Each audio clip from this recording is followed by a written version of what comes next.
اداکارہ نازش جہانگیر نے انتہائی کم وقت میں بہت نام بنایا ہے، تاہم بدقسمتی سے وہ اس وقت کئی تنازعات کا شکار ہو گئی، جبکہ گلوکار محسن عباس حیدر کی سابق بیوی نے اداکارہ نازش کو بھی اپنے گھریلو جھگڑے میں گھسیٹ لیا اور ان پر محسن عباس کے ساتھ معاشقہ چلانے کا الزام عائد کر دیا۔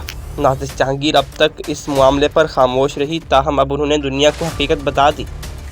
نازش جہانگیر نے کہا ہے کہ اب تک میں اس لیے خاموش رہی تاکہ یہ معاملہ زیادہ گھمبیر نہ ہو، اور دوسرے میری پرورش اس طرح کی نہیں ہوئی کہ میں ایسے شرمناک الزامات پر اس لہجے میں بول سکوں۔ میں بھی کسی دوسرے شخص کی کردار کشی کا سوچ بھی نہیں سکتی، خواہ وہ میرا دشمن ہی کیوں نہ ہو۔ نازش جہانگیر نے مزید بتایا کہ اس عرصے میں مجھے میری فیملی، بالخصوص میرے والد کی بھرپور سپورٹ مہیا رہی۔ یہ فاطمہ سہیل اور محسن عباس حیدر کا معاملہ تھا جسے وہ خود عوام کے سامنے لے کر آئے۔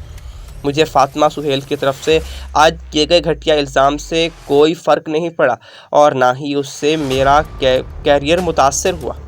میں نے ان کے الزامات کا خاموشی کے ساتھ مقابلہ کیا۔ میں بھی اگر فاطمہ سہیل کی طرح آ کر وویلا مچا دیتی تو صورتحال مزید تکلیف دہ ہو جاتی۔ میں ان لوگوں میں سے نہیں ہوں جو دوسروں کی عزت اچھالتے ہیں۔ میں سامنے بیٹھ کر آپ کے ساتھ لڑائی کر سکتی ہوں مگر 10 لوگوں میں آپ کی بے عزتی نہیں کر سکتی۔ اس دوران میرے باپ نے مجھے ایک بات کہی تھی کہ بیٹا، گھر کے دروازے تمہارے لیے ہر وقت کھلے ہیں، میں تمہارے ساتھ ہوں اور اللہ تمہارے ساتھ ہے، بس ایک کام کرنا، اس معاملے پر بولنا نہیں۔